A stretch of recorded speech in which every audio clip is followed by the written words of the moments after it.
All right. Let's start out by saying Barak Yahweh, Bahashem Yahushai, Bahashem Rakha Kudash.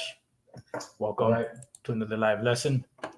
The name of this one is My Personal Testimony of My Experiences at One West with Certain Individuals. Pretty much, this what I'm going to speak on, is just something that I guess the spirit is on Elder Apostle Gabar to keep speaking about it. I really haven't mentioned anything on it because I've done videos and testimonies on it many times already on it. So you brothers already know pretty much, the experiences I went through. But for some reason, the spirit is on. I'm adamant to keep speaking on it. So I'm going to say a few words on it, and hopefully it'll be edifying to some of you brothers and maybe some of you sisters out there that may be dealing with the situation that I've dealt with in the past. Especially now in these times, seeing that the gospel is opened up to the Israelite foreigners, and you have a lot of Israelite foreigners coming in looking like the other nations, but they really are Israelites. Okay. So pretty much, before I even get started with that, as I was trying to do it twice already on my phone, but for some reason that's not working. So I decided just to come down, sit down, and just do this lesson real quick. So I caught backlash from the old Boston crew because they had an individual there that was a newer member, and he was from South America, and he looked like a straight up Edomite, but I could tell by the way he moved, and he's in there teaching the word that he was a Jake. So I made it, my mission to pretty much talk to the brother and give him comforting words, encouragement to keep, to continue on, because that's what we're supposed to do: encourage each other, exhort each other, and we exchanged numbers, and that caused friction between, especially the head of the camp back then, which we call the Chinese water snake, which is Saaja.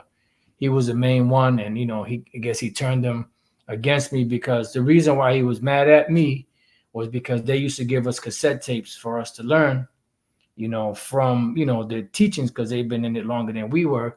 So I was listening to some of their tapes, and I noticed that that they were breaking something out wrong, and I brought it to Elder Pastor's attention, and I wanted him to call them, because he was, major teacher back then and well respected. So he told me to call them. So I said, okay, I wasn't expecting that. So I called them and I said, man, can I speak to Saaja? And they say, he's not here right now, but who is it? And I told him who I was. I told him what the situation was. I called again.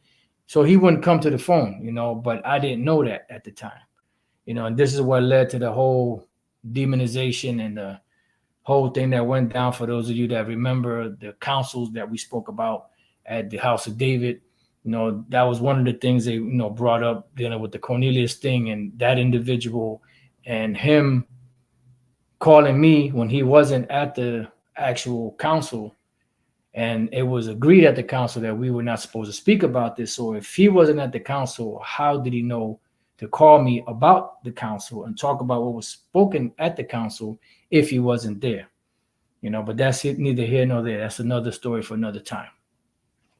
So when I was going to the school, I'd never had a thought in my mind once, you brothers out there, you know what I look like. I never once had a thought or a doubt in my mind, or even a wish to be no goddamn Edomite. I didn't like Esau. I didn't want to be Esau, and you got, a lot of Ephraimites that are lighter skinned that, they try to pass off as Edomites, even though they're not. So I never had that desire, I never once, in my mind ever wanted to be an Edomite or wanted to, whatever. That never crossed my mind. It wasn't until coming into the school, and knowing and understanding, what this world is about and who the people in it are, and who Israel is and who the nations are, so on and so forth, that stuff started to mess with me, and unbeknownst to me at the time, it was in demons messing with me, but I didn't know that.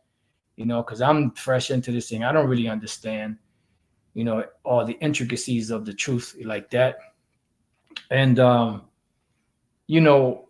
that would bother me. I would have dreams about it, just, which I'm not going to really go into specifics on the dreams, but just fucked up dreams, to put it that way. And that would, it was like a constant, every day to day, pounding in my brain, about being an Edomite and do, this, that, and other. Just like a constant, every day, like round the clock. It was just like I was stressed out just over that for years. This went on for years. So, I used to go to One West because I went there before even having all these thoughts. I went to the school. I sat in the classes. I spoke. I had, a High Priest Yeshaya, which was his title at the time, addressed me as Ephraim. We talked. He asked me some questions, so on and so forth. So I never even thought about that. So as the process of time went on, there was an individual by the name of Shire Allah, which the apostles call Shire. Some of you that have been around for a while that may have seen the Montel William show where he was on there. He was the main guy with the with the bull whip or with the horse whip. I believe he had a red turban on, and he was running circles around Montel Williams. So he was a very popular individual at the school, Shire Allah. Very well respected man of renown in the school.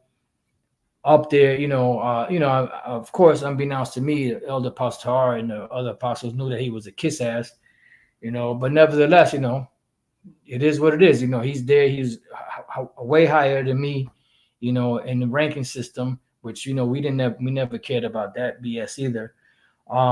And one day I was with the brother named Karatazar, used to be in the Connecticut camp. He was a Benjaminite, and he was super dark. He was even darker than his father. He was super dark, a very humble, cool brother, but he fell out the truth. And we were getting something from the trunk of his car, and Shire Allah was walking up the street, and he gave him a hearty salute. They both saluted. So I saluted him. Hey, Shalom, he just looked at me up and down and just walked away. And that, on top of everything else that I was going through, it like made my heart drop, even more than what I was already going through. So that was like one of the examples of that, like Elder Apostle Gabar mentioned in this video. Back then, if you didn't look like John Shaft, or if you didn't look like a straight up, Taino Indian, you were not accepted, back then. Not everybody, because you did have some that did accept, like I was telling you, High Priest Yeshaya, he grew up in Connecticut, so he knows how Ephraim looks. He knows the different varieties of Ephraim. Elder Apostle Tar, Elder Apostle Gabar, Elder Apostle Rakad, they never treated me like that. And certain other brothers, greeted me warm, but there were certain individuals that had that, and even that very same day when Shire Allah pretty much didn't salute me, I was holding camp on the island, on 44th Street and Broadway, and he walked by, looking at me, and then I could hear in the background he was talking to some of the top men that were in Apostle Tar's camp at the time. Payala, I believe Taza Doc was there, which we call Taza Joke. Ramayala was there, I believe, and I believe, if I'm not mistaken, Yum Yum was there also. These are some of the top men, and I'm not sure if Nathaniel was there, Nathanielaga, which was his name back then. And I could hear him asking them, but he was kind of like whispering, and I could hear them giving the reply, no, he's Ephraimite.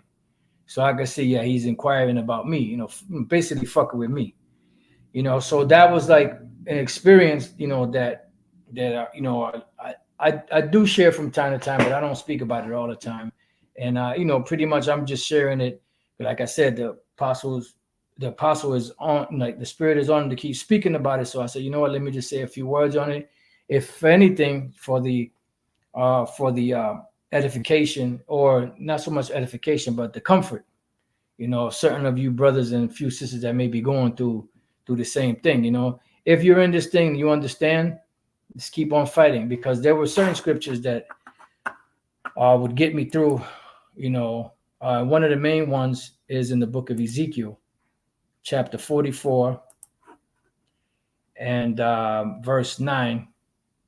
It says, "Thus saith the Lord Yahweh Bashem Yahushai, no stranger, uncircumcised in heart, no uncircumcised in flesh, shall enter into my sanctuary of any stranger that is among the children of Israel." So this is one of the scriptures, one of the anchor scriptures that would, comfort my spirit, to let me know that I was, in this thing, not of my own will, not of my own free will, and not just because I just happened to stumble into this thing by chance. The Lord brought me into this thing. So this is one of the anchor scriptures that will hold me down. And another one was Daniel chapter 12, verse 10. It says, "Many shall be purified and made white and tried, but the wicked shall do wickedly, and none of the wicked shall understand." So right there, when I read that, none of the wicked shall understand, the Lord gave me an understanding, to be able to break these scriptures down. Just like you see a lot of these Edomites / other nation looking Israelites that are part of Great Millstone, which show you that they're Israelites, because the Lord is gathering Israel by what? By his word. He's not gathering Israel, by anything else but by his word. And in order for you to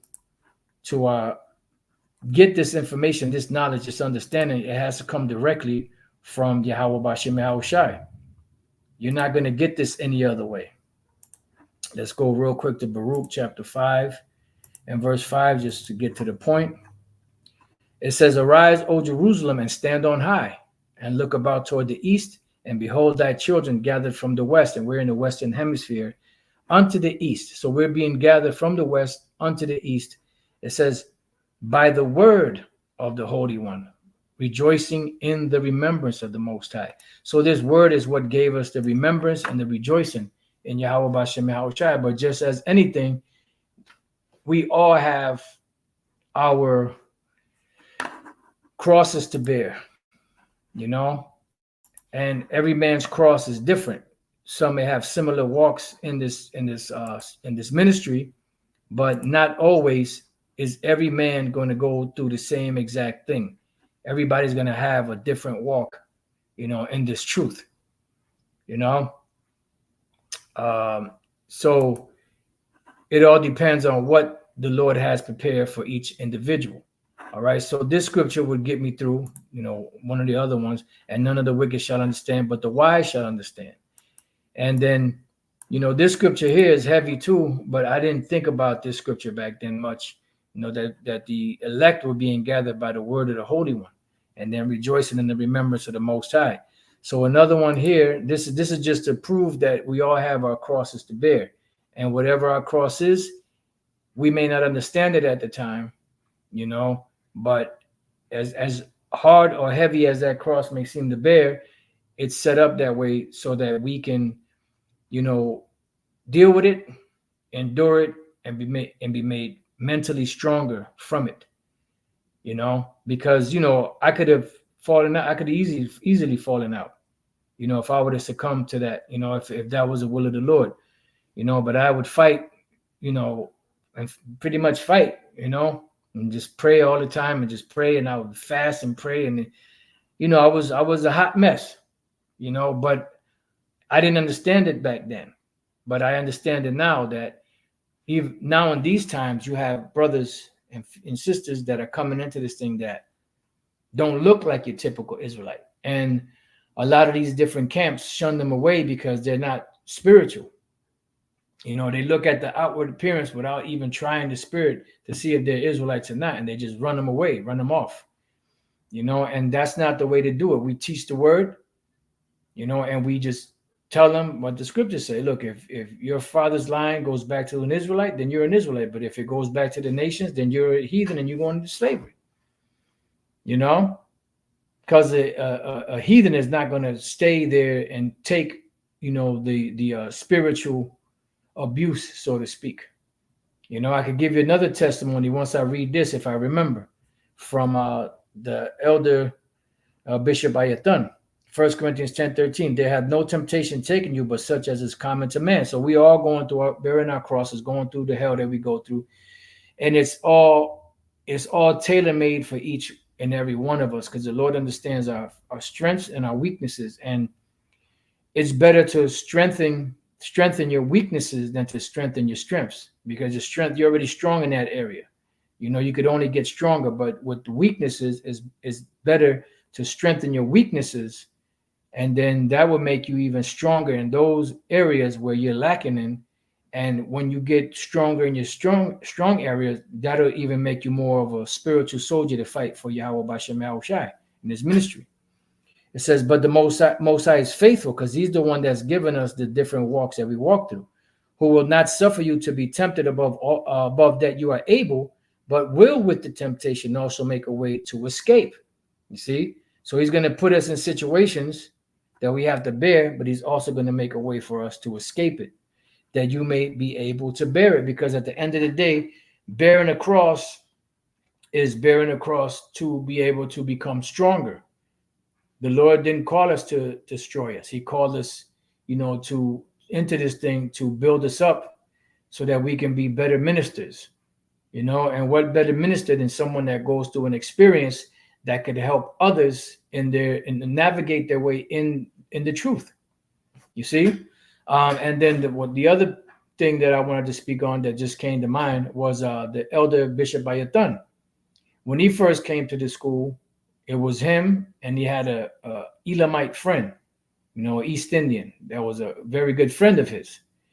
And when he came to the school, they were outside, we were speaking to them, and he was like, no, I can come in there, because I can deal with whatever, anything anybody says, I can deal with it. So Elder Apostle Gabar was telling him, okay, look, you come in, you can sit down, but if when the teacher starts going into that his lesson with the heathen, about the heathens, you might get offended or something along those lines.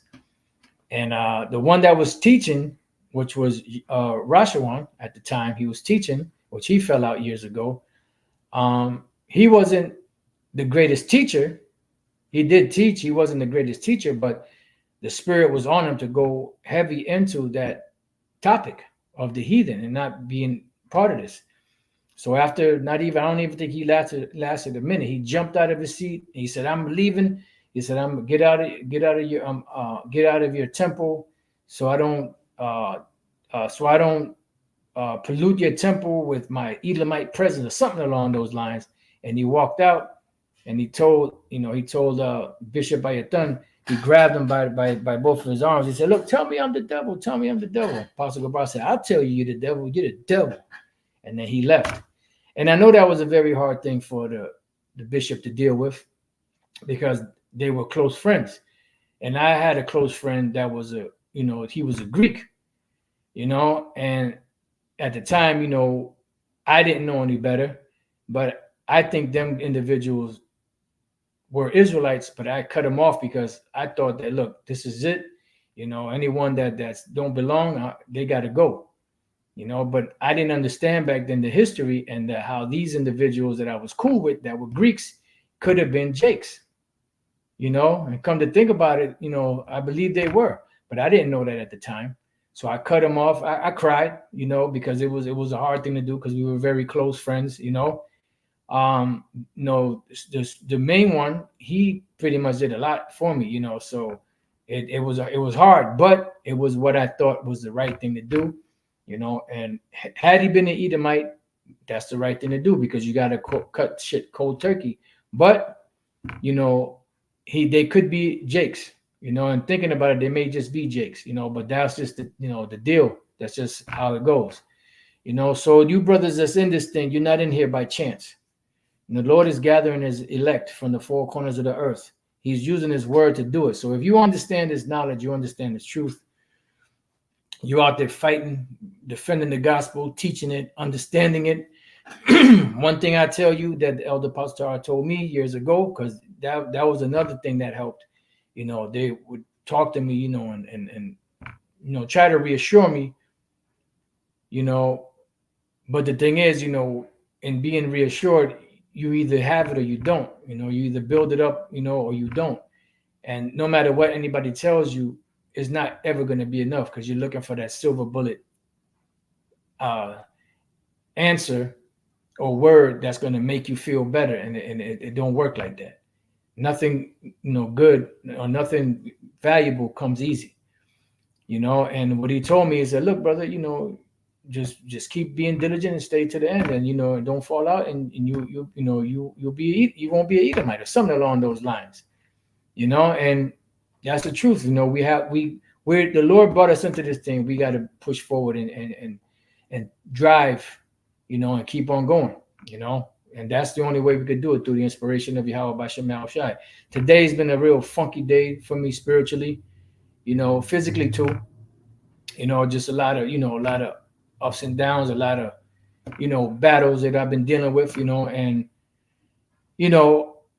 I'm happy that the Spirit jumped on me to do this lesson, because now I feel that funk leaving, and you got to understand that just because you don't see a brother dealing with certain situations don't mean that they ain't dealing with it, but it's just that we as spiritual soldiers of Yahweh Bashem Shai have to grin and bear it. When you're in the trenches, you don't have time to bleed.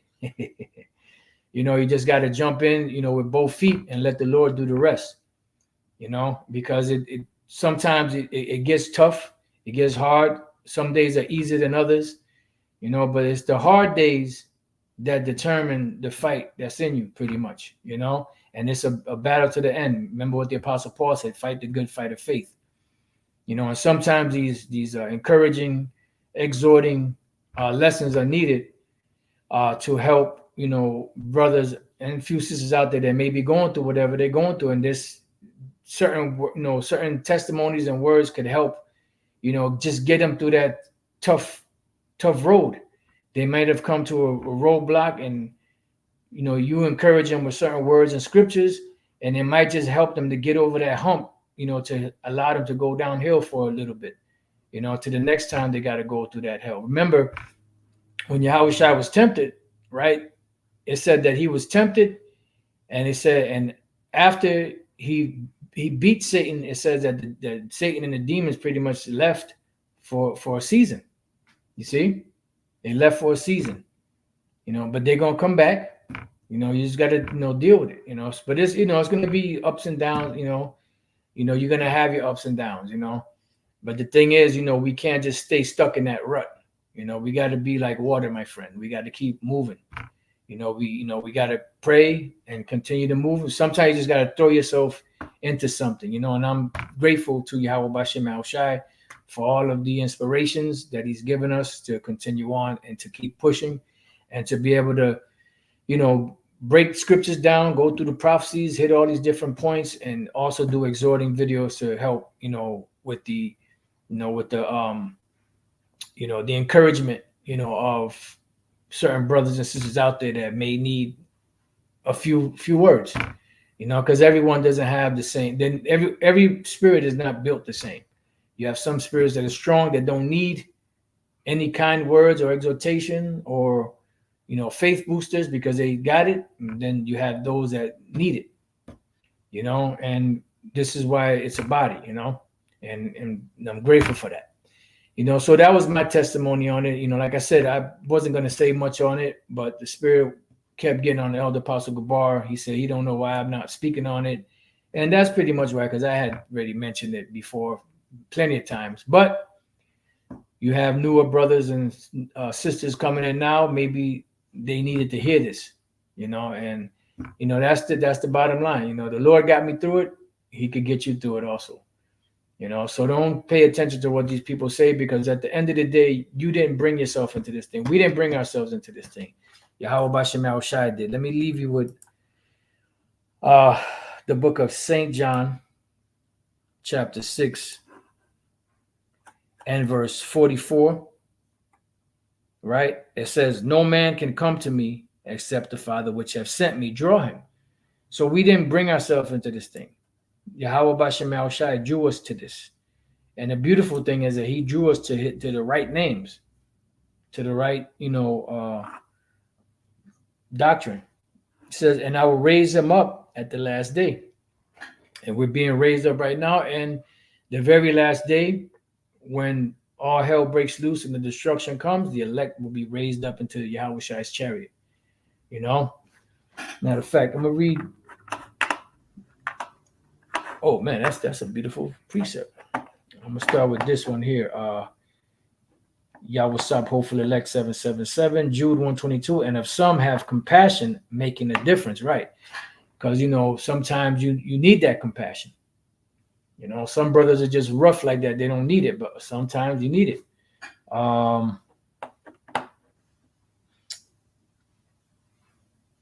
Matter of fact, I'll read this one too.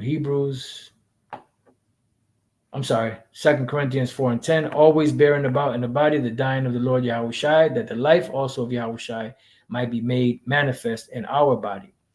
And here, this is the up and coming elder, Mathathia, 2 Corinthians 1:3. Blessed be the Most High, even the Father of our Lord Yahushua Mashiach, the Father of mercies and the power of all comfort, who comforteth us in all our tribulation, that we may be able to comfort them which are in any trouble, right? And that's what it's for. You get it, you go through it, you get through it, you get the mercy, so you could extend it back to someone else that may need it at the time. By the comfort wherewith we ourselves are comforted of the Most High, for as the sufferings of Yahushua abound in us, so our consolation also aboundeth by Yahushua. That's right. As I said, that he that suffered in the flesh, has ceased from sin. And verse 6 says, and whether we be afflicted, it is for your consolation and salvation, which is effectual in the enduring of the same sufferings, which we also suffer, or whether we be comforted, it is for your consolation and salvation. Why? Because when we go through stuff and we catching flack for it, it's pretty much to build you up. We're here to pump you up. Inside joke. It says, and our hope of you is steadfast, knowing that as you are partakers of the sufferings, so shall you be also of the consolation, right? Because at the end of the day, you're not, you don't get a benefit out of nothing. Like the whole saying, nothing from nothing leaves nothing. If you want to build strong muscles, you got to put in the work. And that's what this is. This is a pretty much when you come into the truth, and the Lord brings us into the truth, he pretty much breaks us down to the least common denominator to build us back up, to establish us as being, better, way better than we were. And I'm thankful and grateful to Yahweh Bashem Al-Shai for putting me through what I've gone through and also getting me through it. And I'm sure, you brothers out there and few sisters can also, also feel the same way. So like I said, I just wanted to give that testimony. I tried to do it on the phone, but twice already, and it wasn't going through. And that was already adding to the saltiness and the funkiness of the day. I said, you see this shit, but this is the battle, man. Fight the good fight of faith. It's not called a fight if it was easy. If it was easy, it wouldn't be called a fight. A fight means just that, to fight. All right. So with that, I pray that your brothers and sisters have been edified. To the next time I say, Shalom.